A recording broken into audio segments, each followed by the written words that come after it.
A'udzubillahi minasyaitonirrajim. Bismillahirrahmanirrahim.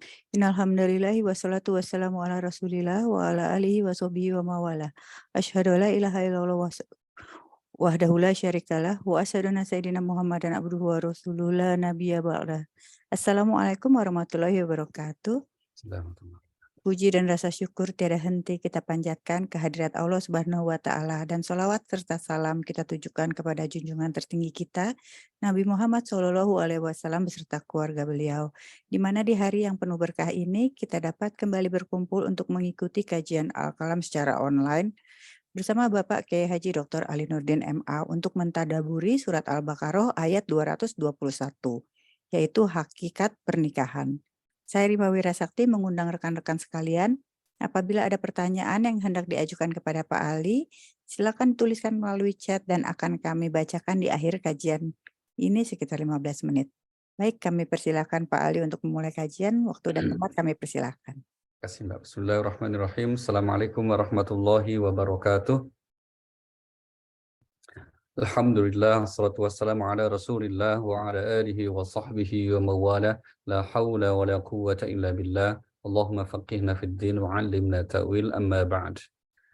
Bapak dan Ibu sekalian, rahmatullah, mari kita buka kaji kita sore ini dengan bersama-sama membaca basmalah. Bismillahirrahmanirrahim. Ya, kita akan lanjutkan tadabbur kita, dan alhamdulillah kita sudah sampai di surah Al-Baqarah ayat yang ke-221 yang kita beri judul hakikat pernikahan dalam Islam atau dalam Al-Qur'an. A'udzubillahi minasyaitonirrajim. Wala tankihul musyrikati hatta yu'min wala amatun mu'minatun khairum min musyrikatin walau ajabatkum wala tunkihul musyrikina hatta yu'minu wala 'abdun mu'minun khairum musyrikin walau a'jabakum ulaika yad'una ila an-nar wallahu yad'u ila jannati wal maghfirati bi'idnih wa yubayyinu ayatihi lin-nasi la'allahum yatadhakkarun. A'udzubillahi minasyaitonirrajim. Dan janganlah kamu nikahi perempuan musyrik sebelum mereka beriman. Sungguh hamba sahaya perempuan yang beriman lebih baik daripada perempuan musyrik meskipun dia menarik hatimu. Dan janganlah kamu nikahkan orang laki-laki musyrik dengan perempuan yang beriman sebelum mereka beriman. Sungguh hamba sahaya laki-laki yang beriman lebih baik daripada laki-laki musyrik. Dia menarik hatimu. Mereka mengajak ke neraka, sedangkan Allah mengajak ke surga dan ampunan dengan itu. Allah menerangkan ayat-ayatnya kepada manusia agar mereka mengambil pelajaran. Iya, baik. Ini diantaranya tentang seputar ketentuan berkaitan dengan pernikahan dalam Islam. Ya, ini agak serius sedikit ya, Ibu ya, karena temanya tentang pernikahan nih. Dan pernikahan itu biasanya agak serius karena banyak masalah. Kira-kira gitu ya. Mari kita mulai. Asbabun nuzul dari ayat ini ada dua peristiwa. Peristiwa yang pertama adalah peristiwa yang dialami seorang sahabat, Abu Mursid Al-Ghanawi, di mana beliau itu minta izin kepada Rasulullah ingin menikahi seorang wanita yang terhormat, kaya, ya cantik gitu, tapi masih musyrik, tidak beriman. Sementara sahabat ini sudah ikut hijrah bersama Nabi Shallallahu Alaihi Wasallam. Maka kemudian turun ayat ini yang melarang ya pernikahan seorang laki-laki mukmin dengan perempuan musyrikah. Maka dikatakan seorang wanita mukminah bahkan kelas budak sekalipun itu lebih baik daripada wanita musyrikah atau wanita yang musyrik meskipun itu menarik hati. Nah, peristiwa yang kedua itu berkisah ataupun menyangkut kasus tentang seorang sahabat juga yang namanya Abdullah bin Rawahah, di mana beliau itu suatu saat membentak budak perempuannya, gitu ya. Tapi terus kemudian beliau menyesal, menyadari kesalahannya, terus memerdekakan budak itu dan kemudian menikahinya. Wah, padahal budak itu ya namanya juga dari kelas budak saat itu ya, terus ya penampilan fisiknya tidak terlalu menarik begitu. Nah, itu ini kisahnya ini terus viral di kalangan masyarakat saat itu viral begitu. Wah, pokoknya disebar di grup-grup, di TikTok, di macam-macam gitu ya. Saat itu ya, jadi viral. Nah, maka secara umum orang-orang mengomentari negatif gitu.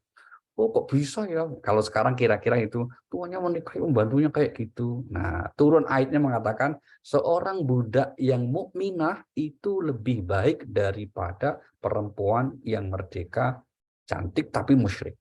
Nah, kita ingin meletakkan di sini. Nah, kita lihat Bapak Ibu, apa yang dimaksud dengan larangan terhadap musyrikah ini?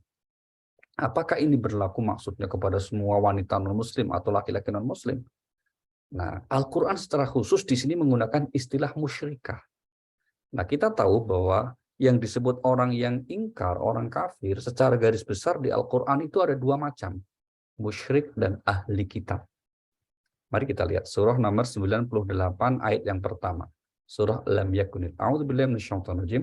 Lam yakunil ladzina kafaru min ahli kitab wal musyrikin munfakkina hatta ta'tiyahumul bayyinah. A'udzubillahi minasyaitonirrajim. Orang-orang yang kafir dari golongan ahli kitab dan orang-orang musyrik tidak akan meninggalkan agama mereka sampai datang kepada mereka bukti yang nyata. Iya, di sini orang-orang kafir dari golongan. Nah, dibedakan apa Ibu? Musyrik dan ahli kitab. Itu dibedakan kenapa? Karena nanti memiliki konsekuensi berbeda dalam aspek hubungan muamalah. Itu. Misalnya terutama tentang pernikahan ini nanti. Gitu ya, kita lihat ayat berikutnya nanti ya. Tapi bahwa kedua kelompok ini sering digunakan Al-Qur'an untuk disebut sebagai kafir dan dibedakan, ini tidak hanya sekali disebut. Kalau lam yakunil ladzina kafaru min ahli kitab wal musyrikin, ya, itu apa namanya? Ayat secara umum yang kemudian membedakan siapa di antara orang musyrik, ahli kitab dan musyrik itu. Nah, kita lihat ayat yang lain juga hampir sama, surah nomor 2 ayat 105. Allah berfirman, "Ma yawaddul ladzina kafaru min ahli kitab wal musyrikin ayyunazzala 'alaikum min khairin min rabbikum wallahu yakhtassu bi rahmatihi man yasha wallahu dzul fadlil 'adzim." A'udzubillahi minasyaitonirrajim. Orang-orang yang kafir dari ahli kitab dan orang-orang musyrik tidak menginginkan diturunkannya kepadamu suatu kebaikan dari Tuhan. Tapi secara khusus Allah memberikan rahmatnya kepada orang yang Dia kehendaki. Dan Allah pemilik karunia yang besar. Iya, sama ya, orang-orang yang kafir di golongan musyrik dan ahli kitab. Nah, musyrik di sini disebut terpisah karena memang Al-Quran memberikan stigma khusus terhadap kelompok ini sebagai golongan yang sangat buruk. Bahkan akidahnya itu disebutnya sebagai sesuatu yang maaf ya, najis gitu. Mari kita lihat surah nomor 9 At-Taubah ayat yang ke-28. A'udzubillahi minasyaitonir rajim. Ya ayyuhalladzina amanu innamal musyrikuuna najasun fala yaqrabul masjidal harama ba'da 'amihim hadza. A'udzubillahi minasyaitonirrajim. Wahai orang-orang yang beriman, sesungguhnya orang-orang musyrik itu najis atau kotor jiwa. Karena itu janganlah mereka mendekati Masjidil Haram setelah tahun ini. Dan jika kamu khawatir menjadi miskin karena orang kafir tidak datang, maka Allah nanti akan memberikan kekayaan kepadamu dari karunia-Nya jika Dia menghendaki. Sungguhnya Allah Maha Mengetahui, Maha Iya. Ketika Al-Quran membedakan sudah jelas Bapak Ibu ya, bahwa yang dimaksud musyrik di situ pada masa turun ayat-ayat ini mereka adalah para penyembah berhala, penyembah patung. Jadi agama mereka itu agama yang seperti itu. Tidak punya kitab suci, apalagi Rasul, nggak ada. Mereka pokoknya hanya mengikuti tradisi nenek moyangnya yang musyrik, menyembah berhala, menyembah patung itu aja. Yang apa ya?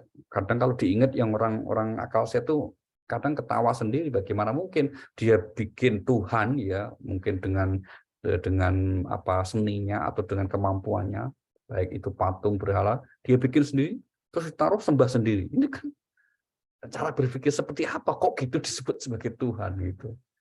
Maka Al-Quran juga mengatakan bahwa perbuatan syirik itu kezaliman yang besar. Sebab di samping akidahnya disebutnya sebagai sesuatu yang najis alias sesuatu yang buruk, oleh Al-Quran musyrik juga disebut sebagai kezaliman yang besar.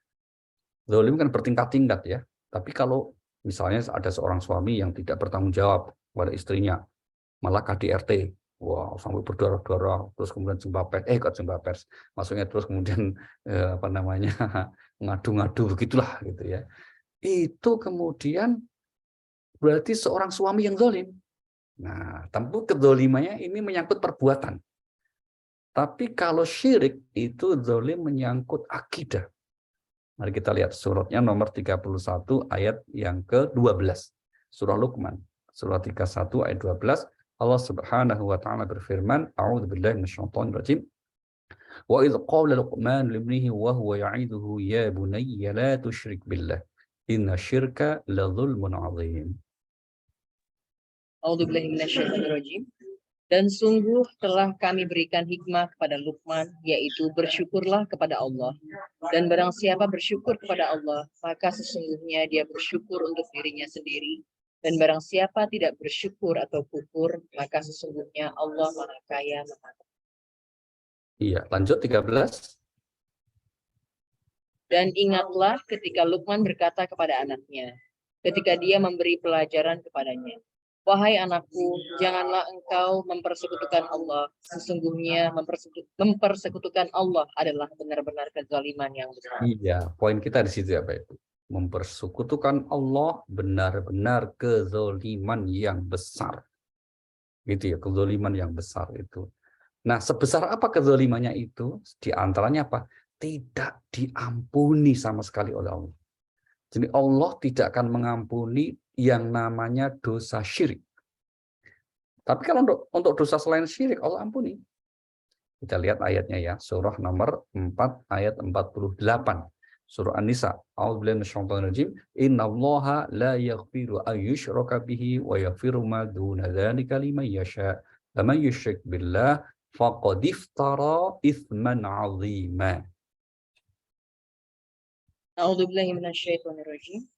Sesungguhnya Allah tidak akan mengampuni dosa karena mempersekutukannya atau syirik, dan Dia mengampuni apa dosa yang selain syirik itu bagi siapa yang Dia kehendaki. Barang siapa mempersekutukan Allah, maka sungguh dia telah berbuat dosa yang besar. Iya, ini poinnya ya. Barang siapa yang Allah tidak mengampuni dosa menyekutukannya, kecuali bertobat. Nah, jangan lupa kecuali bertobat. Kalau orang itu bertobat, dosa apapun akan diampuni oleh Allah Subhanahu wa taala. Itu sudah menjadi janji Allah. Di antaranya kita lihat misalnya di surah nomor 39, surah Az-Zumar ayat yang ke-53. A'udzubillahi minasyaitonir rajim. Qul ya ibadiyalladzina asrafu ala anfusihim la taqnatu min rahmatillah. Innallaha yaghfiru dzunuba jami'a. Innahu huwal ghafurur rahim. A'udzubillahi minasyaitonirrajim. Katakanlah, wahai hamba-hambaku yang melampaui batas terhadap diri mereka sendiri, janganlah kamu berputus asa dari rahmat Allah. Sesungguhnya Allah mengampuni dosa-dosa semuanya. Sungguh Dialah yang Maha Pengampun. Iya, Allah mengampuni dosa-dosa semuanya, termasuk dosa syirik, kalau pelakunya sungguh-sungguh bertobat. Sebanyak apapun dosa kesalahan diampuni. Tapi kalau tidak bertobat, maka dosa syirik tidak diampuni. Karena apa? Menunjukkan betapa buruknya dosa tersebut dan betapa besar konsekuensinya di sisi Allah Subhanahu wa taala. Maka ayat ini melarang seorang yang mengaku sebagai seorang mukmin menikahi pasangannya yang musyrik atau musyrikah. Kalau perempuan. Ya. Nah, ini berbeda dengan kalau itu ahli kitab. Ahli kitab yang dimaksud di Al-Qur'an Bapak Ibu adalah golongan orang Yahudi dan Nasrani. Al-Qur'an menyatakan memberi perhatian lebih khusus dan ada bentuk muamalah yang diperbolehkan, apakah itu urusan-urusan hablum minan nas secara umum, mestinya muamalah menyangkut bisnis, perdagangan, saling memberi, tukar hadiah, makanan dan seterusnya. Itu boleh. Bahkan pernikahan. Kalau seorang laki-laki mukmin muslim, maka boleh menikahi wanita ahli kitab. Kebolehan ini misalnya disebut di surah nomor 5 Al-Maidah ayat yang ke-5. Meskipun nanti ada variasi perbedaan pendapat di kalangan ulama fikih. Tapi secara letterlek, secara lahiriah, ayat ini menegaskan bahwa wanita laki-laki Muslim boleh menikahi wanita ahli kitab. Silakan, Mbak. A'udzubillahiminasyaitonirrajim. Pada hari ini dihalalkan bagimu segala yang baik-baik. Makanan sembelihan ahli kitab itu halal bagimu dan makananmu halal bagi mereka. Dan dihalalkan bagimu menikahi perempuan-perempuan yang menjaga kehormatan di antara perempuan-perempuan yang beriman dan perempuan-perempuan yang menjaga kehormatan di antara orang-orang yang diberi kitab sebelum kamu, apabila kamu membayar mas kawin mereka untuk menikahinya, tidak dengan maksud berzina dan bukan untuk menjadikan perempuan piara. Barang siapa kafir setelah beriman, maka sungguh sia-sia amal mereka dan di akhirat dia termasuk orang-orang yang... Iya, ini ayat yang secara tegas dimulai dari pernyataan tentang seputar makanan ya, Bapak Ibu. Sehingga pernikahan itu sebetulnya dalam konteks pembahasan fikih itu dalam masuk kategori al-ahwal asy-syakhsiyah, yaitu persoalan pribadi seperti selera makan, selera minum, selera kemudian memilih pasangan, itu sangat pribadi yang terkadang alasan-alasannya ya sangat pribadi. Maka kita tidak boleh mengecam orang, misalnya kenapa kok memilih pasangannya dia. Sama tidak bolehnya kita menyalahkan orang kenapa dia suka makanan itu. Ya, karena itu seleranya. Itu. Kamu kenapa sih kok suka sayur asam misalnya? Ya tidak usah diprotes. Kenapa kok kamu suka nasi uduk? Ya, yang penting kan halal. Sama dengan menikah juga gitu. Kenapa kamu suka yang ini, kok suka sama dia, dan seterusnya. Itu menjadi alasan pribadi masing-masing orang. Termasuk kalau pada kasus tertentu, misalnya, kok ada seorang laki-laki Muslim menikahi wanita ahli kitab. Sudah, itu menjadi urusan pribadinya yang tentu saja ada mekanisme pertanggungjawabannya di akhirat di sisi Allah. Baik. Kemudian di ayat ini juga setelah Allah melarang berpasangan dengan wanita atau laki-laki musyrik dan musyrikah, Allah memberikan alasannya. Alasannya apa? Mereka orang-orang musyrik mengajak kamu menuju neraka. Sedangkan Allah mengajak kamu atau memanggil kamu, menyuruh kamu, mengharap kamu untuk apa? Menuju surganya dan keridhaan. Nah, ini penting saya kira. Allah yad'u ilal jannah, menuju surga dan juga ampunan karena ridhonya. Ini berarti apa? Pernikahan atau hakikat pernikahan dalam Al-Quran dan Islam pada umumnya Bapak Ibu tidak hanya untuk urusan dunia. Jadi bukan hanya untuk seremoni, misalnya kalau ada sebagian masyarakat ya yang sering kita lihat di TV atau di media sosial, mungkin penganut keyakinan yang lain, mereka mungkin mohon maaf mungkin ya kesepakatan ngumpul sampai punya anak, setelah punya anak baru menikah atau peresmian pernikahan misalnya gitu. Dalam konteks agama kita tidak bisa seperti itu. Ya, kenapa? Karena kemudian ini sesuatu yang sakral berkaitan dengan keyakinan, bukan hanya kontrak sosial. Mari kita mulai. Betapa hakikat nikah itu sesuatu yang mulia ya. Karena apa? Ini adalah fitrah.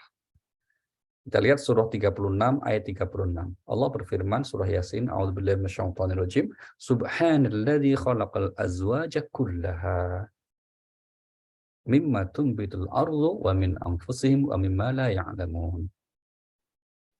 A'udzubillahi minasyaitonirrajim. Maha suci Allah yang telah menciptakan semuanya berpasang-pasangan, baik dari apa yang ditumbuhkan oleh bumi dan dari diri mereka sendiri, maupun dari apa yang tidak mereka ketahui. Iya, Maha suci Allah yang menciptakan segala sesuatunya berpasangan. Di dalam Al-Quran, Bapak dan Ibu, kalau ada ayat yang dimulai dengan kata Maha Suci, itu berarti informasi yang akan disampaikan itu sesuatu yang mulia, lagi agung, lagi terkadang tidak masuk di akal kita. Nah, ketika Allah memulai untuk menjelaskan tentang keberpasangan di antara makhluknya, dan berarti kalau manusia itu berarti berpasangan adalah menikah, Allah memulai dengan kata Maha Suci Tuhan. Maka pernikahan dalam agama kita itu sesuatu yang sakral, ya, mulia. Maka kalau para penghulu kita sering mengatakan demikian itu nggak salah. Karena memang bagaimana sesuatu yang tadinya haram, ya karena zina kan haram, tapi melalui ijab dan qabul menjadi halal, bahkan bernilai ibadah. Nah, itulah pernikahan. Maka kemudian Allah juga mengatakan keberpasangan itu diinformasikan apa? Kita mengambil pelajaran. Mari kita lihat surah nomor 52 ya. Pada ayat yang ke-49 surah 51 ya maaf ya Az-Zariyat. Wa min kulli syai'in khalaqana zawjaini la'allakum tadhakkarun. A'udzubillahi minasyaitonirrajim. Dan segala sesuatu kami ciptakan berpasang-pasangan agar kamu mengingat kebesaran Allah. Iya, segala sesuatu kami ciptakan berpasangan.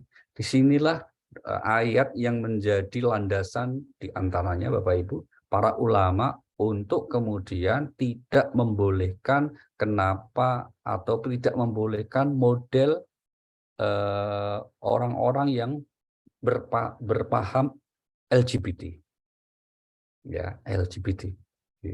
Khususnya yang LGBT itu apa ya, saya juga nggak tahu singkatannya itu. Pokoknya yang begitulah, yang menyimpang lah ya, kira-kira gitu ya. Yang gini-gini biasanya Mbak Rima itu agak fasih menjelaskan itu, kalau saya kurang paham. Tapi intinya mungkin ada di situ ada lesbi, ada homoseksual gitu. Karena apa? Bertentangan dengan fitrah. Fitrahnya manusia itu ya laki harus dengan perempuan, perempuan harus dengan laki, itu namanya fitrah.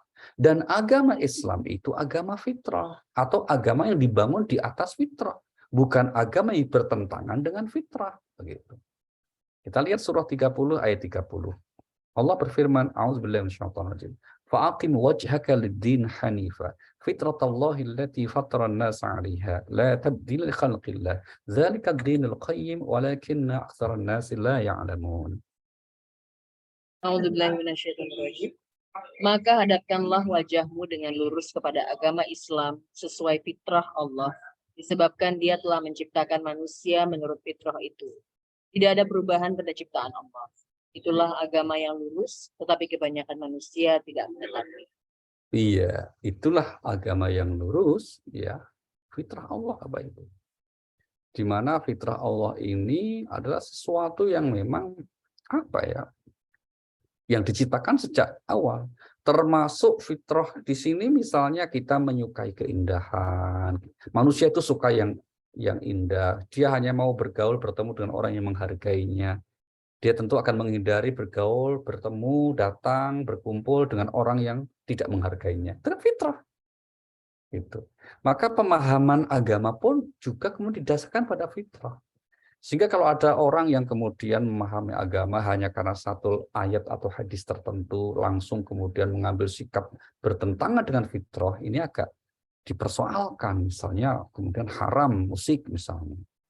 Nah, sebetulnya dimaksud musik itu alatnya atau suaranya toh, gitu. Kalau kemudian suaranya, wah nggak mungkin kita kok diharamkan mendengarkan sesuatu yang indah, itu nggak mungkin. Yang namanya baca Al-Quran pun itu kan juga seni, ada dengan suara kan indah sekali. Masa kan menjadi imam milih yang jelek begitu kan? Ya harus berirama yang bagus begitu kan.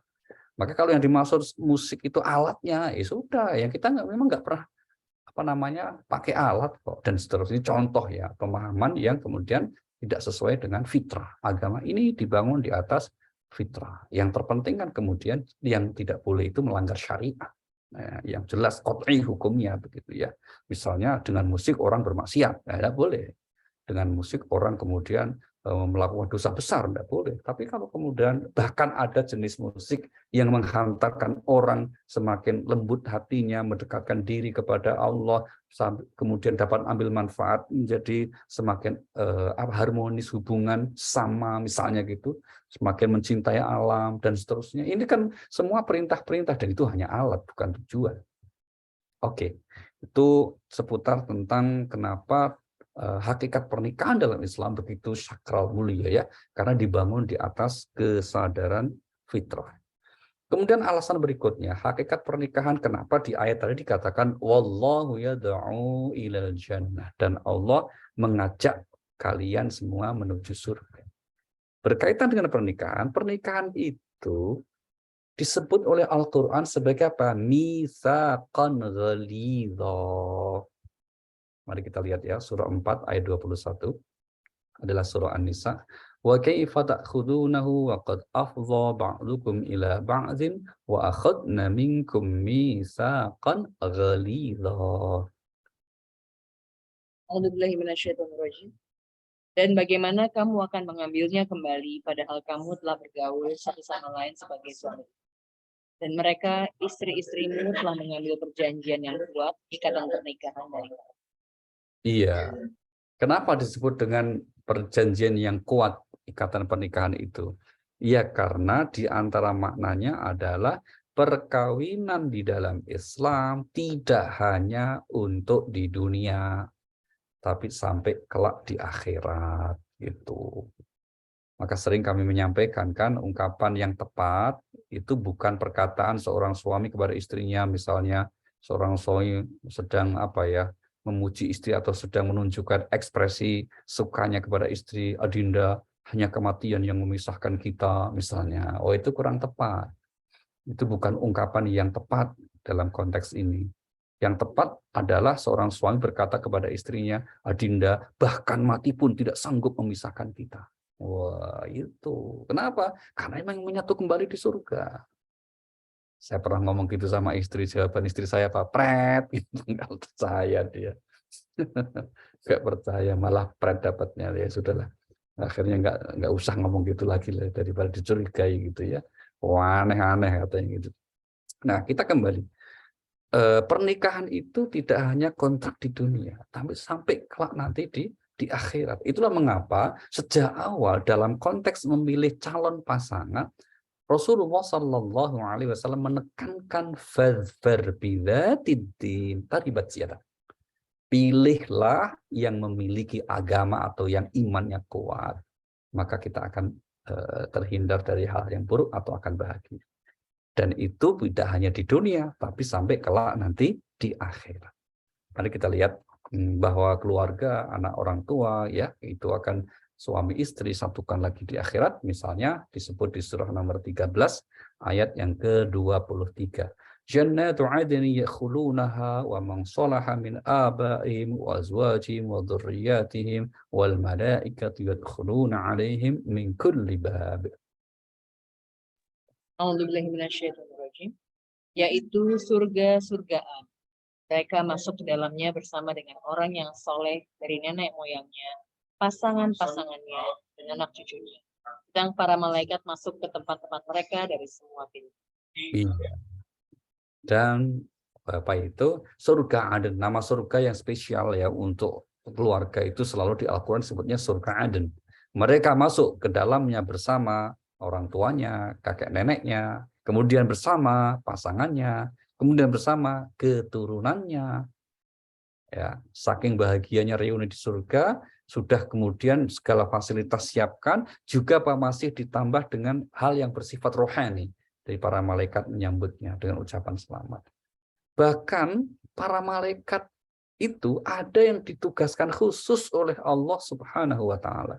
Di samping mendoakan atau bertasbih memuji Allah di arsy Allah, ada yang secara khusus mendoakan agar orang-orang beriman itu dapat masuk surga bersama keluarga besarnya. Namanya malaikat arsy. Ya, mari kita lihat doa malaikat arsy. Surah nomor 40 ayat 7 dan 8. A'udzubillahi minasyaitonir rajim. Alladzina yahmiluna al-'arsya wa man hawlahu yusabbihuna bihamdi rabbihim wa yu'minuna bihi wa yastaghfiruna lilladzina amanu. A'udzubillahi minasyaitonirrajim. 7 dan 8 ya, Pak? Ya. Malaikat-malaikat yang memikul arash dan malaikat yang berada di sekelilingnya bertasbih dengan memuji Tuhannya, dan mereka beriman kepadanya serta memohonkan ampunan untuk orang-orang yang beriman seraya berkata, Ya Tuhan kami, rahmat dan ilmu yang ada padamu meliputi segala sesuatu. Maka berilah ampunan kepada orang-orang yang bertobat dan mengikuti jalan agamamu, dan peliharalah mereka dari azab neraka yang menyala-nyala. Ya Tuhan kami, masukkanlah mereka ke dalam surga Ad yang telah Engkau janjikan kepada mereka, dan orang yang soleh di antara nenek moyang mereka, istri-istri dan keturunan mereka. Sungguh engkaulah yang maha perkasa, maha bijaksana. Iya, ini ya doa malaikat di ayat 8-nya itu, ya Tuhan kami masukkan mereka ke dalam surgamu bersama pasangan-pasangan mereka, ya, bersama nenek moyang, anak-anak mereka, dan seterusnya. Nah, ini menunjukkan bahwa ke dalam surga mereka bertemu dengan keluarganya, bertemu dengan keluarga besarnya bahkan. Nah, sekarang pertanyaannya, bukankah masing-masing anggota keluarga itu amalnya berbeda? Katakanlah ada kesamaan iman, sama-sama sebagai muslim, sebagai mukmin, sebagai orang beriman gitu. Tapi kan amalnya berbeda. Contoh nggak usah jauh-jauh, misalnya ini ibu-ibu rajin, Al-Qalam ini rajin-rajin. Mungkin ada sebagian suami yang kurang rajin. Nah, gitu kan.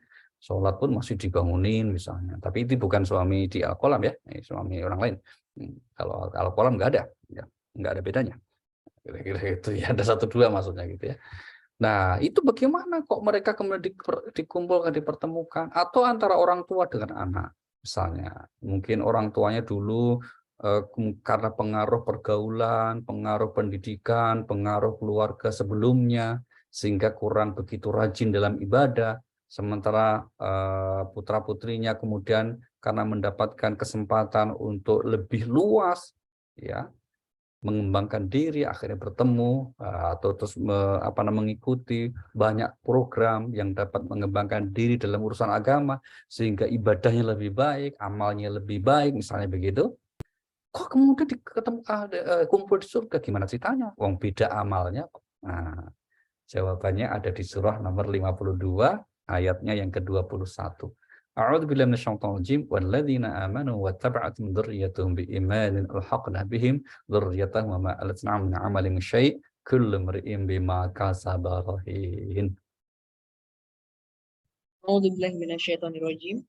Dan orang-orang yang beriman beserta anak cucu mereka yang mengikuti mereka dalam keimanan, kami pertemukan mereka dengan anak cucu mereka di dalam surga, dan kami tidak mengurangi sedikit pun pahala amal kebajikan mereka.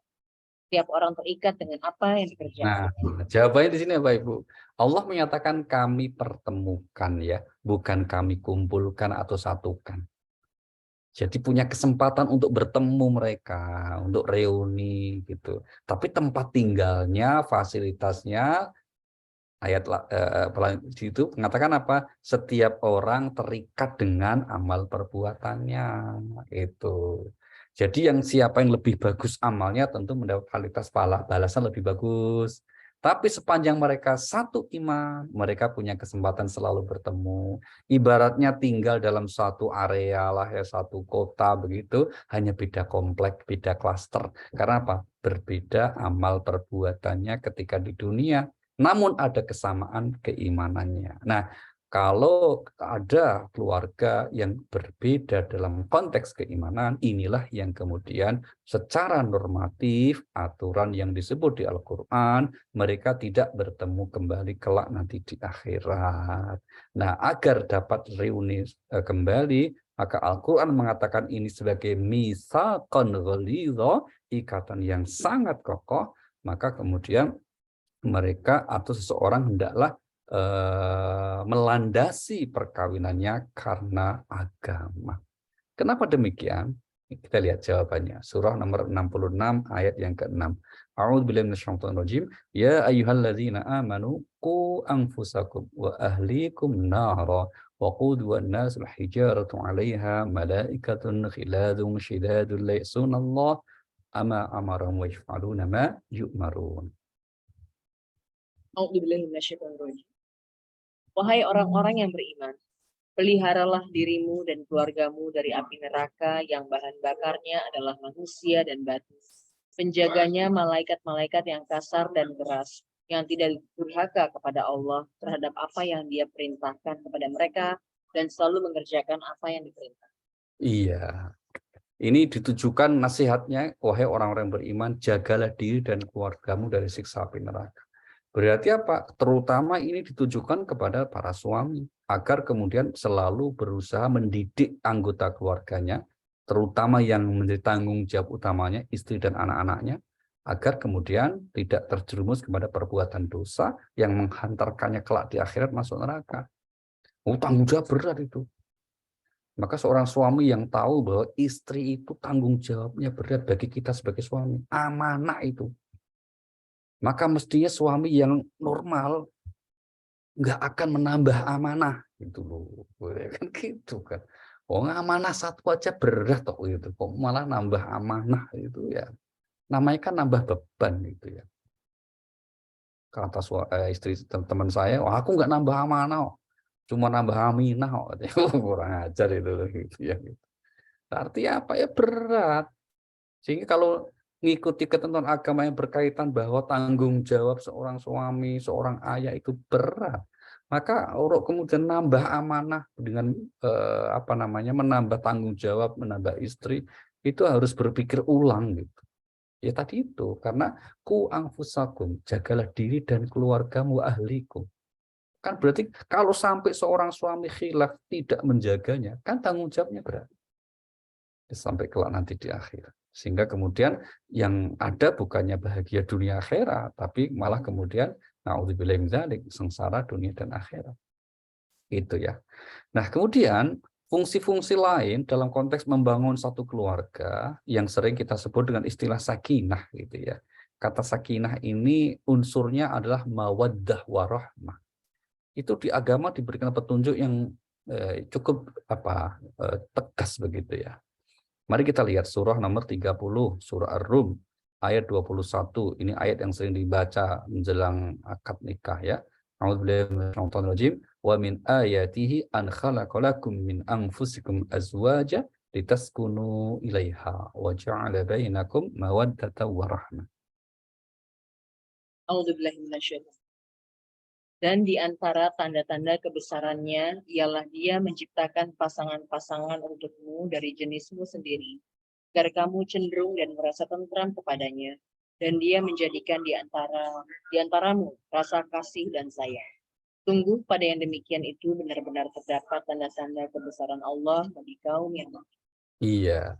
Dan di antara tanda kekuasaannya Allah menciptakan kamu, ya kemudian menjadikan kamu berpasangan agar kamu sakinah, cenderung tenang kepadanya, litaskunu ilaiha, sakinah kepadanya. Nya satu itu.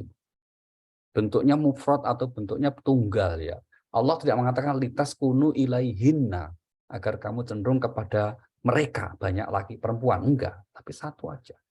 Ini berarti apa? Syarat sakinah aslinya itu ya kalau pasangannya satu. Aslinya gitu. Tapi ada yang berani nambah ya resiko tanggung sendiri ya, namanya seperti makan tadi satu kurang makanya nambah ya monggo aja lah. Jadi pokoknya yang penting kelak nanti mempertanggungjawabkan atas keputusan masing-masing orang ya. Kita tidak dalam posisi untuk menyalahkan atau menganggap sebagai sebuah aib, ini tanggung jawab pribadi seperti orang makan. Ya kalau namun nambah 2 piring ya silakan. Bahkan ada yang setiap makan 3 piring ya monggo saja. Nanti urusannya tanggung jawabnya masing-masing. Gitu ya. Nah, kita kembali lagi. Di sini dikatakan wa ja'ala bainakum mawaddatan wa rahmah, dan Dia menjadikan kamu itu kemudian memiliki apa? Mawaddah wa rahmah. Maka kira-kira sebetulnya gini Bapak Ibu ya, dari ayat ini ungkapan yang selama ini populer di masyarakat itu sebetulnya agak kurang tepat. Semoga samara ya, sakinah mawaddah warahmah itu kurang tepat. Kenapa kurang tepat? Karena sebetulnya mawaddah warahmah itu adalah unsur utamanya sakinah gitu loh. Jadi sakinah itu udah otomatis bisa sakinah kalau mawaddah warahmah gitu. Tapi ya enggak apa-apa ya. Kita memang senang yang gitu-gituan itu.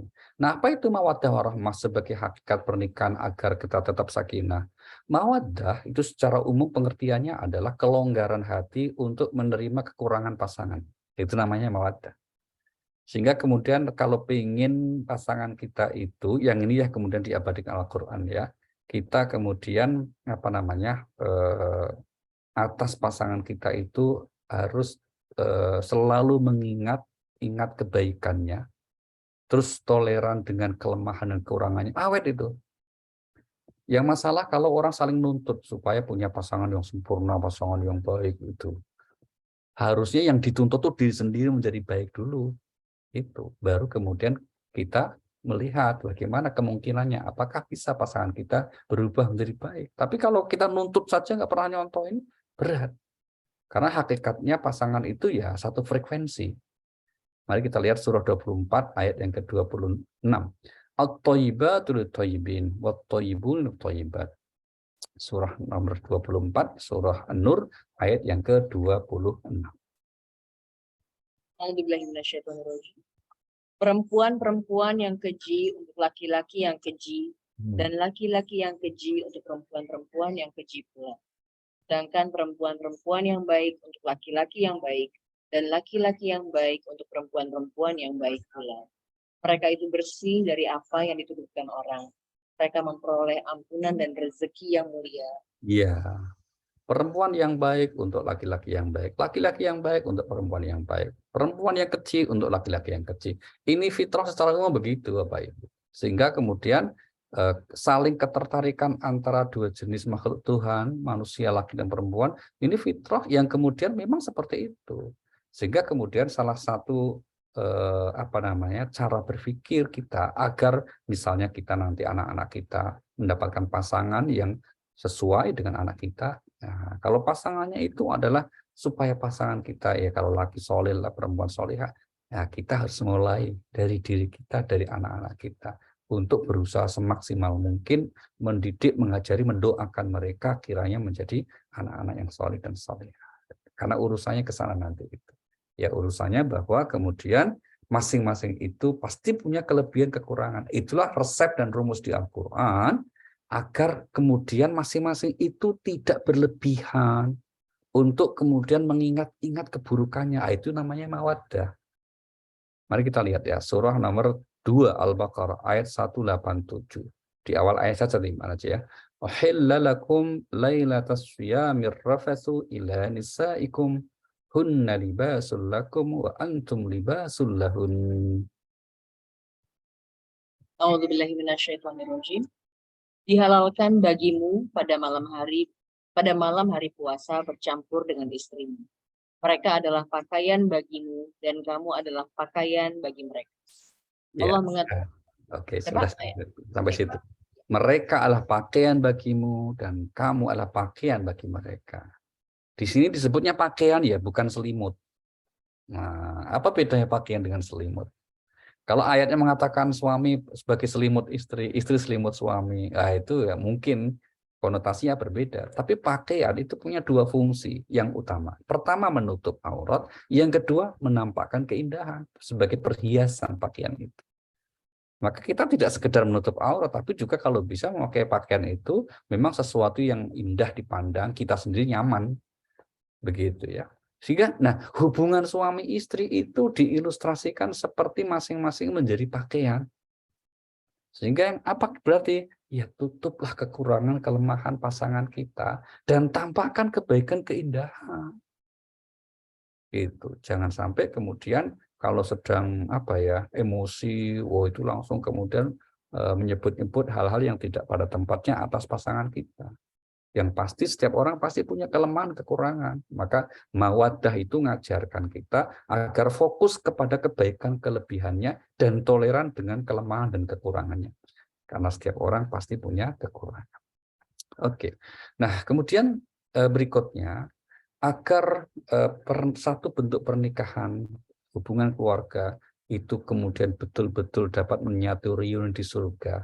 Apa toh syaratnya di samping keimanan?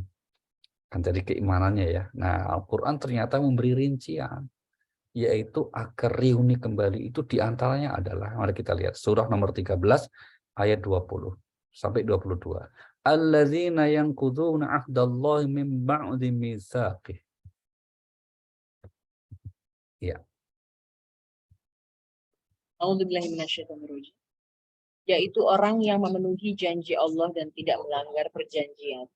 Dan orang-orang yang menghubungkan apa yang diperintahkan Allah agar dihubungkan, dan mereka takut kepada Tuhannya dan takut pada hisab yang buruk. Dan orang-orang yang sabar karena mengharap keridhaan Tuhannya, melaksanakan sholat dan menginfakkan sebagian rezeki yang kami berikan kepada mereka secara sembunyi ataupun terang-terangan, serta menolak kejahatan dengan kebaikan. Orang itulah yang mendapat tempat kesudahan yang baik. Iya, ini setelah garis besar Bapak Ibu. Yang pertama apa? Orang yang memenuhi janji terhadap Tuhannya. Janji terhadap Tuhan itu apa? Dalam Islam, setiap orang ketika lahir ke dunia ini sebetulnya sudah terikat dengan perjanjian. Di antara perjanjian itu yang pernah kita teken kontraknya di akhirat, atau maaf, di alam sebelum kehadiran dunia, yaitu alam ruh, alam praeksistensial, itu kita akan berjanji bahwa Allah itu Tuhan kita. Nah, maka ketika, insya kita lihat contoh ayatnya ya, surah nomor 7, ayat 172, ini adalah ayat tentang perjanjian praeksistensial itu. Wa id akhadha rabbuka min bani Adam min dhuhurihim dzurriyyatahum wa asyhadahum ala anfusihim alastu birabbikum qalu bala syahidana. A'udzubillahi minasyaitonirrajim. Dan ingatlah ketika Tuhanmu mengeluarkan dari sulbi tulang belakang anak cucu Adam keturunan mereka, dan Allah mengambil kesaksian terhadap ruh mereka seraya berfirman, bukankah aku ini Tuhanmu? Mereka menjawab, betul, engkau Tuhan kami. Kami bersaksi. Kami lakukan yang demikian itu agar di hari kiamat kamu tidak mengatakan, sesungguhnya ketika itu kami lengah terhadap. Iya, maka yang dimaksud orang yang memenuhi janji terhadap Tuhannya itu berarti menjadi seorang yang beriman, mengakui adanya Tuhan. Asyhadu alla ilaha illallah. Itu maksudnya. Sehingga kemudian Rasulullah Shallallahu Alaihi Wasallam menyatakan miftahul jannah la ilaha illallah. Kunci surga itu ya passwordnya ya la ilaha illallah. Itu aja. Meskipun orang itu mungkin katakanlah berbuat dosa, tapi sepanjang dia masih pernah berikrar la ilaha illallah, tidak Tuhan kecuali Allah, surga. Dia sudah punya kafling surga nanti. Nah, itu ya, maka insya Allah kalau kami sering mengatakan Bapak Ibu sekalian, jamaah Al-Qolam ini nanti semuanya adalah calon-calon surga, itu bukan berlebihan ya, bukan sesuatu yang mengada-ada. Memang ya kalau sudah beriman, ya insya Allah kelak akan masuk surga. Nah, cuma masalahnya ada dua nih, apakah ke surganya langsung, nah, apakah harus transit dulu, itu satu. Nah, kemudian yang kedua, apakah ke surganya itu di kelas yang mana? Nah, itu tergantung bukan hanya imannya, tapi terutama apa? Amal solehnya ketika di dunia. Karena Al-Quran menggunakan pola sistem cara logika ya kalau di dunia ini namanya logika meritokrasi. Oh, meritokrasi itu kan memberi penghargaan sesuai dengan kinerja. Nah, meritokrasi.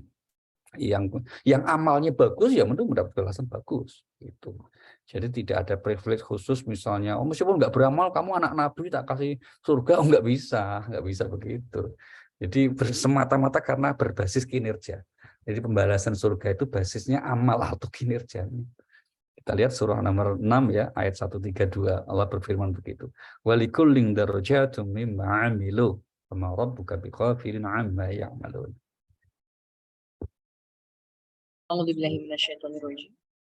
Dan masing-masing orang ada tingkatannya sesuai dengan apa yang mereka kerjakan.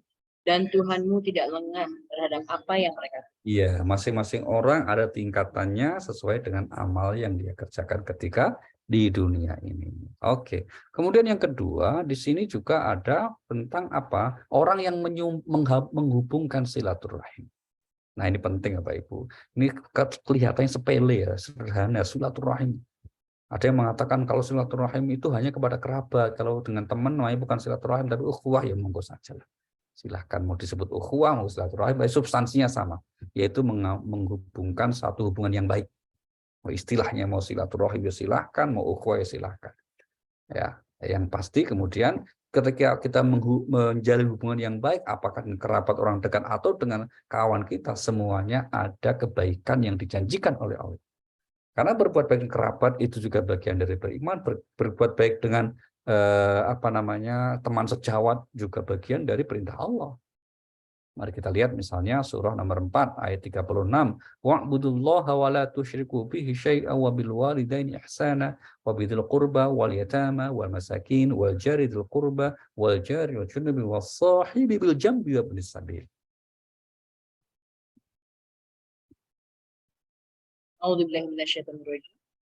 Dan sembahlah Allah dan janganlah kamu mempersekutukannya dengan sesuatu apapun. Dan berbuat baiklah kepada kedua orang tua, karib kerabat, anak-anak yatim, orang-orang miskin, tetangga dekat dan tetangga jauh, teman sejawat, ibnu sabil, dan hamba sahaya yang kamu miliki.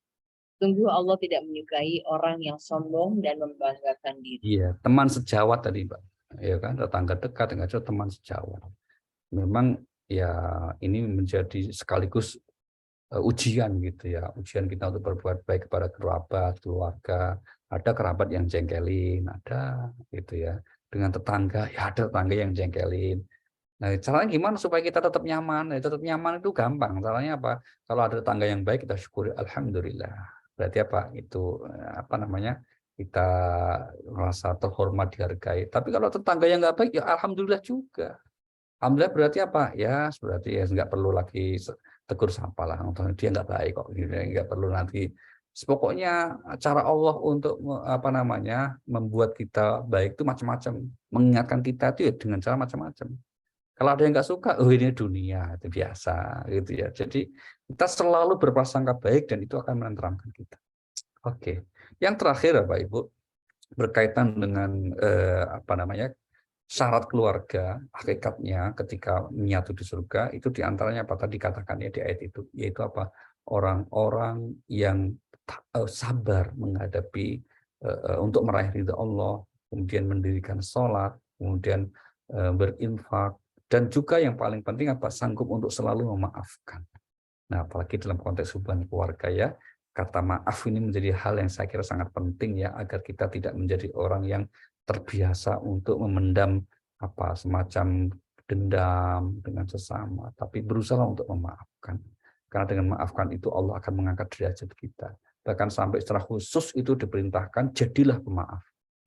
Gitu ya. Mari kita lihat surah 7 ayat 199. Allah berfirman, a'udzubillahi minasyaitonir rajim, khudzil afwa wa'mur bil 'urfi wa'rid 'anil jahilin. A'udzubillahi minasyaitonirrajim. Jadilah pemaaf dan suruhlah orang mengerjakan yang ma'ruf, serta jangan pedulikan orang-orang yang bodoh. Iya, jadilah pemaaf, ini kata kuncinya, jadilah pemaaf, ya, kemudian nasihati orang untuk berbuat baik, dan hindarkan diri dari perilaku orang-orang yang bodoh. Baik, mungkin demikian beberapa catatan kita, tadabbur kita terhadap surah Al-Baqarah, surah kedua, ayat 221, Bapak dan Ibu. Semoga kita senantiasa diberikan anugerah menjadi keluarga yang senantiasa diberkahi, diridhoi, sakinah dunia dan akhirat nanti, insya Allah. Oke, terima kasih. Monggo Mbak Rima. Baik, terima kasih Pak Ali. Untuk teman-teman yang ingin bertanya, silakan dituliskan melalui chat. Insya Allah akan saya bacakan. Pak Ali tadi menarik tuh yang Bapak bilang, misalnya kita ada tetangga yang kurang baik, terus ya udah nggak usah bertegur sapa. Itu gimana tuh Pak maksudnya tuh? Bukannya Ya, kita harus mengambil silaturahim?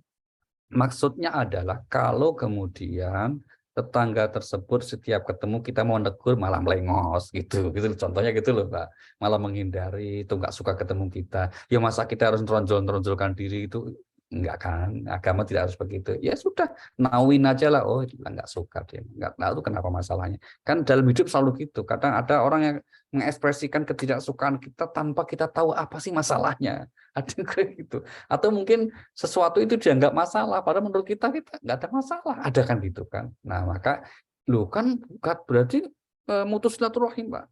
Nah ini sering bertanya itu, kok kita suruh nyuekin, padahal kita harus menyambung silaturahim.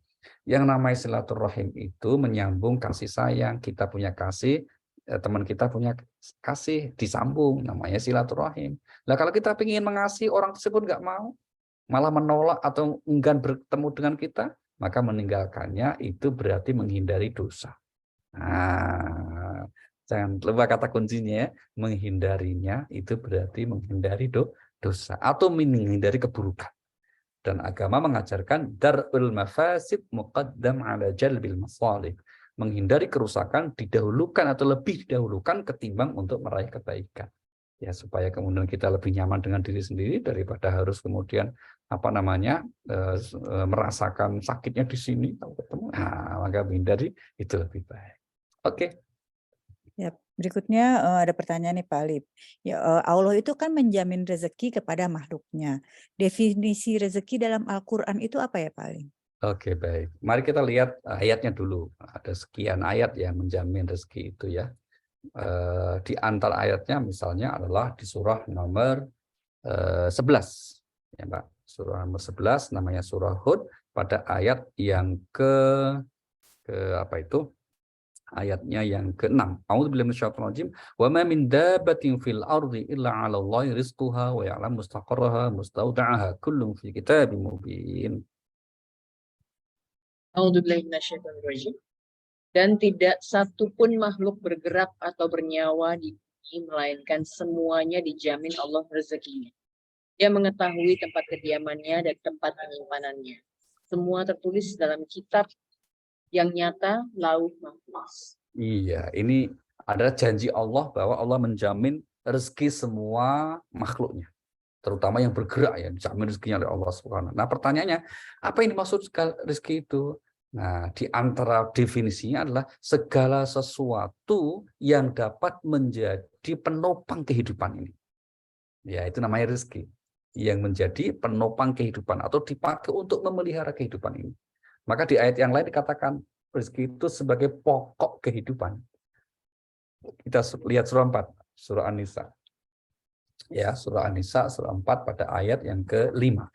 Allah Subhanahu wa taala menyatakan di ayat ini, a'udzubillahi minasyaitonir rajim, ini salah satu definisi bahwa rezeki itu sebagai penopang kehidupan, ya. Katakan apa? Wala tu'tus sufaha amwalakum allati ja'alallahu lakum qiyaman warzuquhum fiha. A'udzubillahi minasyaitonirrajim. Dan janganlah kamu serahkan kepada orang yang belum sempurna akalnya harta mereka yang ada dalam kekuasaan kamu yang dijadikan Allah sebagai pokok kehidupan. Berilah mereka belanja dan pakaian dari hasil harta itu, dan ucapkanlah kepada mereka perkataan yang baik. Nah, di sini salah satu jenis rezeki itu harta, yang kemudian juga disebut sebagai pokok kehidupan fungsinya. Tapi ingat, yang namanya rezeki tidak hanya berupa harta. Ya, pokoknya sekali yang menopang, termasuk anak ya rezeki. Punya istri solihah, seperti Bapak Ibu, ibu-ibu di Al-Qalam kan solihah semua, itu ya rezeki bagi suaminya, begitu. Punya teman, punya tangga, punya atasan yang baik-baik, ya itu juga bagian dari rezeki, dan seterusnya. Begitu ya. Oke, Mbak. Ya, berikutnya dari Ibu Tati Gobel, Pak Ali, jadi kalau mau mengucapkan nikah, cukup hanya semoga memperoleh rumah tangga yang sakinah, cukup sampai segitu aja, Pak? Ya, itu doa yang sudah mencakup. Nah, semoga menjadi pasangan yang sakinah. Kalau mau tambahin sakinah dunia dan akhirat. Nah, kira-kira begitu sudah mencakup itu ya. Tapi selama ini kalau mau yang nambahin ya biar kelihatan religius gitu ya. Ya mau samara ya monggo. Saya tidak termasuk yang menyalahkan, tapi hanya sebagai contoh bahwa itu ungkapan yang kurang tepat saja. Tapi nggak apa-apa, nggak dosa gitu maksudnya itu ya, nggak dosa. Kalau kita mengucapkan tetap berdoa, itu tetap sebagai sebuah doa, nggak apa-apa. Tapi kalau mau yang lebih tepat ya itu. Ini sama dengan orang misalnya mendoakan pengantin. Ya Allah, jadikanlah pasangan pengantin ini seperti Adam dan Hawa. Oke, ini memang pernikahan Adam Hawa, oke ya. Sampai ada tugunya, Jabal Rahmah kan.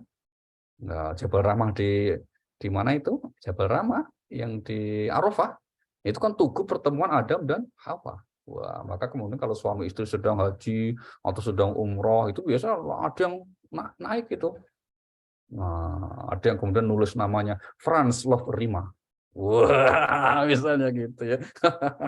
Enggak ya kira gitu. Tapi enggak usah ditulis gitu lah. Nggak ditulis di tugu gitu ya gitu. Orang Indonesia biasa gitu. Nah itu. Tapi kalau ditambahi dengan pasangan, ya Allah jadikan pengantin seperti Yusuf dan Zulaikha, itu bermasalah itu. Kenapa? Karena enggak ada cerita Nabi Yusuf menikah dengan Zulaikha gitu. Satu. Yang kedua, kalau toh seandainya yang dimaksud Zulaikha itu adalah ibu angkatnya yang dulu naksir Yusuf, terus Yusuf menolak, dikejar-kejar, terus apa namanya bajunya sampai di belakang sobek begitu ya. Yang seandainya itu kan ini sebetulnya bukan pasangan yang layak untuk dijadikan contoh, ya kan? Karena apa? Pernah punya masa lalu yang nggak baik gitu kan. Lah itu ternyata apa? Itu pagar makan tanaman istilahnya kan, atau apalah istilahnya yang nggak jelas. Sesuatu ya meskipun kita yakini sudah bertobat dan seterusnya, tapi ya tetap kurang pas. Kalau mau pas ya saya yakin Nabi Yusuf itu ya menikah, tapi kalau memang ingin contoh Nabi Yusuf, jadikan pengantin ini seperti Yusuf dan Bu Yusuf. Nah, itu cocok gitu, itu pas lah, nggak salah lah kira-kira itu ya, namanya begitu. Oke, lanjut. Ya, berikutnya dari Pak Ismail Akbar. Ustadz, dalam Ali Imran surat ketiga ayat 134, Allah mencintai orang yang berbuat baik. Kalau kita mendoakan sanak keluarga yang masih hidup kembali untuk beriman, keluar dari musyrik, apakah boleh? Apakah tidak berbenturan dengan At-Taubah surat 9 ayat 113 yang melarang untuk memohon ampun untuk orang musyrik? Iya. Kalau masih hidup Pak Ismail, bukan boleh, harus kita doakan supaya mendapat hidayah. Itu harus. Begitu ya. Memang begitulah. Rasulullah juga selalu mendoakan siapa? Pamandanya ketika masih hidup, Abu Thalib. Rasulullah mendoakan saat itu Abu Lahab dan Umar bin Khattab ketika masih, ya Allah, berikanlah hidayah kepada mereka dan seterusnya gitu ya. Nah, surah At-Taubah 113 itu untuk orang musyrik yang sudah meninggal ya. Kalau sudah meninggal, selesai kesempatan doa kita, tidak ada lagi kecuali doa untuk berserah diri kepada Allah. Terserah engkau ya Allah, semuanya hambamu, semua milikmu. Itu yang seperti diucapkan Nabi Isa, in tu'adzibuhum fa innahum ibaduk. Jika engkau adab, ya terserah, wong itu milikmu, ciptaanmu. Apa haknya kami gitu ya. Tapi jika engkau ingin ampuni, ya monggo saja. Wong itu engkau maha bijaksana dan seterusnya. Jadi kalau keluarga, tetangga, teman kita atau kenalan kita, atau siapa saja yang kita tahu mereka masih dalam keadaan yang belum beriman atau tidak beriman, kita doakan supaya beriman. Oh, itu harus, Pak.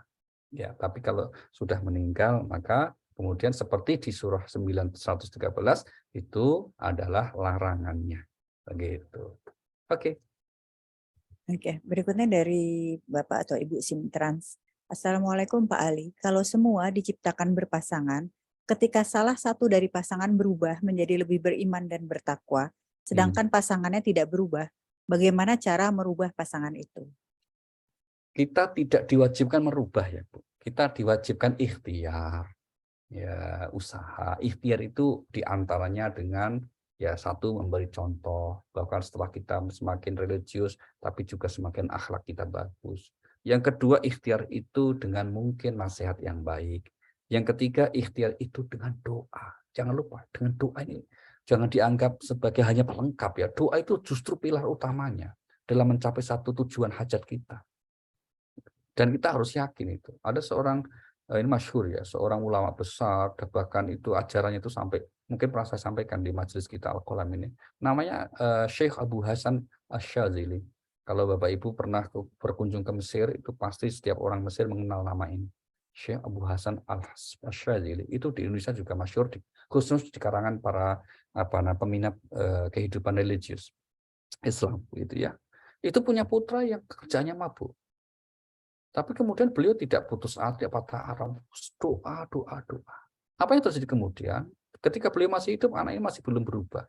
Tapi begitu kemudian beliau wafat, anak itu langsung 180 derajat berubah jadi orang yang alim, anak yang soleh, bahkan kemudian kealimannya itu melebihi bapaknya. Masyarakat terus mengenalnya sebagai tokoh yang luar biasa juga. Nah, ini contoh ya, maka tidak boleh putus asa dalam konteks berdoa sebagai bagian dari ikhtiar kita. Oke. Ya. Berikutnya dari Ibu Tati lagi nih Pak. Apakah mas kawin itu wajib dalam Al-Quran atau hanya tradisi? Mas kawin yang wajib dalam Al-Quran itu apa ya Pak? Oke, mari kita lihat ayatnya. Mana sih? Ngelamun aja lihat-lihat cicak di atas. Surah An-Nisa, surah 4, ayat yang keempat. Ya, ini jawabannya nih untuk ibunda kita, Ibu Tati. Ya, wala tu'tus ayat keempatnya, surah 4 ayat yang keempat. Allah mengatakan wa atun nisaa sadaqatihinna nihlah. Baik, Pak. A'udzubillahi minasyaitonirrajim. Dan berikanlah mas kawin mahar kepada perempuan yang kamu nikahi sebagai pemberian yang penuh kerelaan.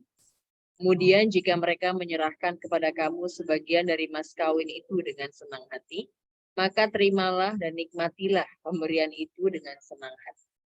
Iya, maka dalam konteks mahar itu namanya syarat pernikahan. Syarat itu sesuatu yang harus ada, tapi di luar amalnya. Kalau yang di dalam amal namanya rukun. Maka rukun nikah itu biasanya apa? Ada pengantin laki, pengantin perempuan, ada kemudian wali, ya, ada kemudian saksi, ada akad nikah, ijab kabul, baru terjadi yang namanya pernikahan. Nah, di sini ada namanya syarat. Syaratnya apa? Harus kemudian ada mahar, seperti kata ayat ini. Gitu. Dalam ijab kabul itulah disebutkan maharnya. Ya, saya nikahkan dan kawinkan engkau dengan putri kandung saya dengan mas kawin dibayar atau mas kawin sebut berapa? Dibayar tunai. Itu. Nah, kemudian pertanyaannya apakah ada ketentuan dengan mas kawin? Tidak ada. Ini sesuai dengan apa kemampuan masing-masing, gitu ya. Maka kemudian ada satu kebiasaan di masyarakat tertentu, mas kawinnya mahal ada. Menurut cerita orang-orang Arab rata-rata mas kawinnya mahal tuh. Ya orang Arab Saudi ya, itu Saudi. Kalau Arab yang lain nggak terlalu katanya. Kalau Arab Saudi itu makanya banyak orang Saudi awalnya nikah sama orang Indonesia di puncak karena murah. Katanya begitu ya. Wallahu alam gitu ya, alam gitu ya. Oh, aslinya mahal gitu ya. Sehingga kemudian apa namanya banyak orang yang menunda pernikahannya karena faktor itu ada juga ya. Tapi yang jelas itu ada apa namanya ketentuan dalam agama termasuk dalam hadis ini. Jadi ini bukan tradisi ya, tapi yang memang diatur dalam agama. Tapi Rasulullah juga memberi catatan kalau urusan mahar sebisa mungkin jangan mempersulit, tapi yang memudahkan. Jangan sampai orang tertunda pernikahan hanya gara-gara masalah mahar. Apalagi karena masalah gedung. Nah, ada juga yang enggak jadi nikah karena belum dapat gedung. Lah, oh nikah cari gedung, nikah ya cari penghulu, nyari gedung. Gedungnya tuh ya kafe minus ya boleh gitu misalnya. Itu kan gitu ya gitu. Oke, terima kasih Bu Tati. Kembali ke Mbak Lima. Berikutnya dari Ibu Ratna. Pak Ali, saya pernah mendengar ada ustadz yang menyatakan bahwa apabila kita berzikir tetapi tidak mengetahui artinya, maka itu sia-sia dan tidak berpahala. Apakah memang demikian? Kalau berzikir enggak tahu artinya sia-sia. Sekarang saya tanya, kalau kita berzikir kita enggak tahu, Allah tahu enggak? Kan tahu ya, kalau Allah tahu ya sudah gitu. Berarti ya berpahala. Jadi yang menyimpulkan begitu keliru ya Bu ya. Itu kesimpulan yang keliru. Kalau kita nggak tahu artinya dianggap sia-sia, itu nggak benar itu. Dari mana judulnya sia-sia itu? Banyak orang yang menurut kita itu ya lahiriahnya nggak paham, nggak ngerti. Tapi kemudian Allah melihat ketulusannya. Itu yang dilihat itu ya bukan ucapan zikirnya tapi ketulusannya itu, termasuk kita yang kemudian mohon maaf sudah dari dulu sholat belum tentu loh kita semua itu paham bacaan sholat, iya kan. Apalagi nyun sewu orang-orang di kampung ya nenek-nenek begitu sudah bacanya nggak fasih pasti juga nggak paham. Gitu. Tapi kok saya yakin Allah ya senang dengan yang seperti itu gitu loh. Karena apa yang dilihat adalah keikhlasannya, ketulusannya, bukan tahu terjemah atau enggak gitu. Jadi Allah tidak melihat orang itu tahu terjemah enggak ya. Kalau enggak tahu tak enggak terima, enggak gitu gitu ya.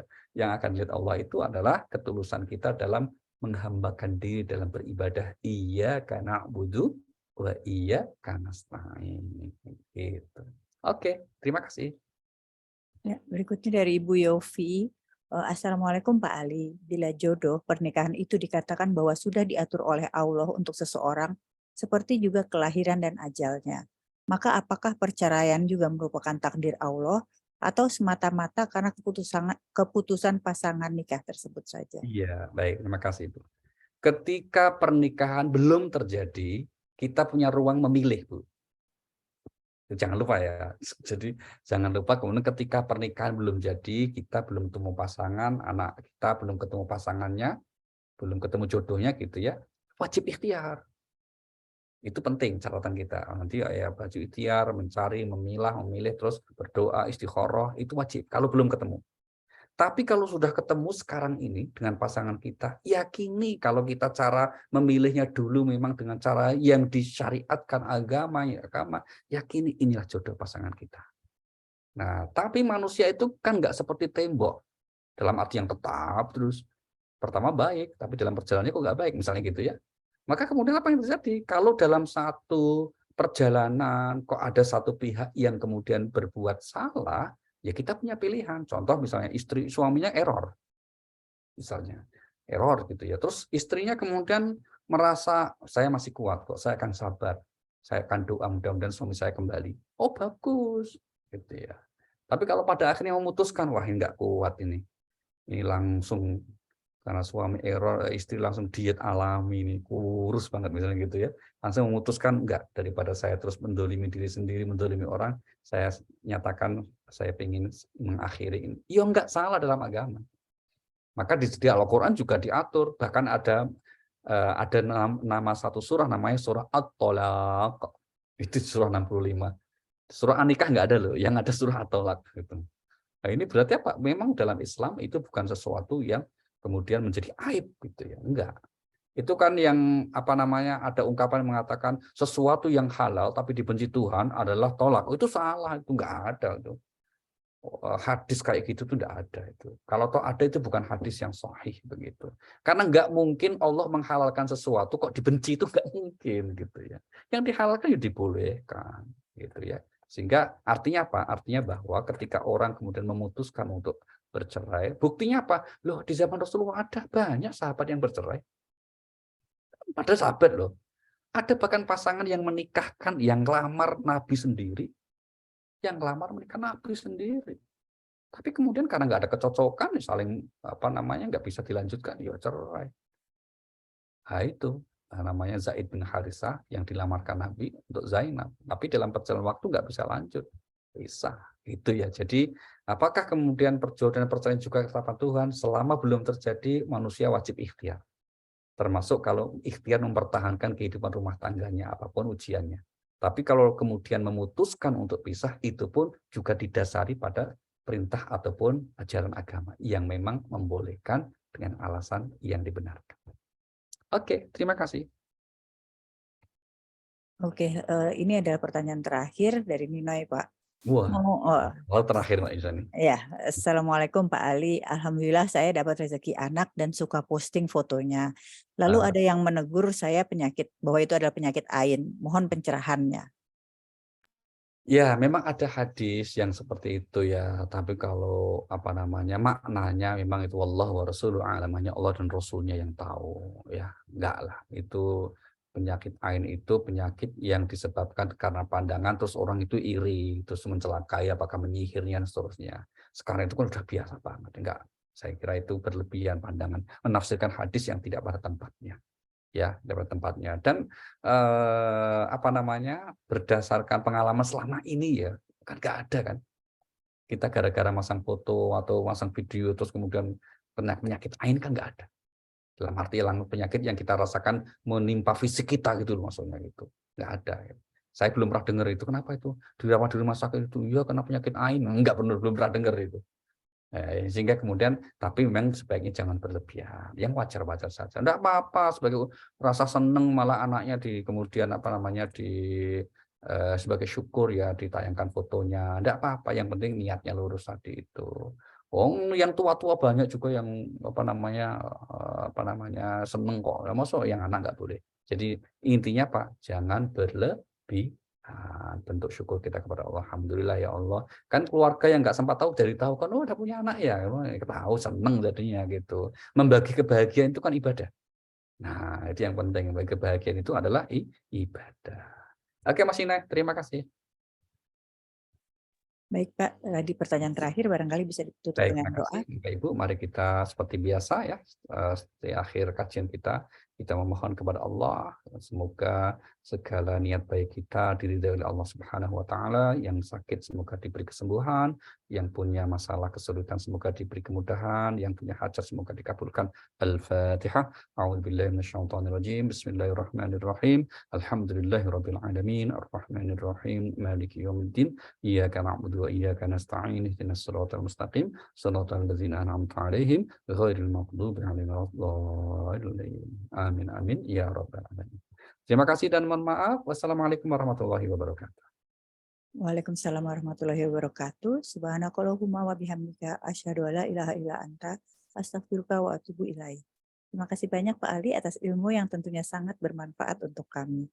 Kajian akan datang insya Allah akan kami selenggarakan Rabu depan, tanggal 15 Februari 2023. Masih mentadaburi surat Al-Baqarah ayat berikutnya. Terima kasih banyak atas perhatian dan waktunya Bapak Ibu sekalian. Mohon maaf apabila ada kekurangan.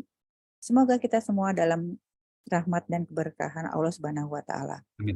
Tidak lupa kami juga ingin mengundang Bapak Ibu sekalian untuk memfollow Instagram Pak Ali melalui di @alinurdin_nq ya Pak ya, Ya, serta betul. YouTube channel Pak Ali, karena semua kajian ini direkam dan insya Allah akan upload di channel YouTube Pak Ali. Dan juga apabila ada yang berminat untuk pembelian buku Pak Ali Nurdin dapat menghubungi Nadia Laras melalui nomor WA 081370788885. Saya Rima Wirasakti, Diana Muhdi, Ratih, dan Nadia Laras undur diri. Wassalamualaikum warahmatullahi wabarakatuh. Waalaikumsalam warahmatullahi wabarakatuh. Terima kasih ya Pak Ibu.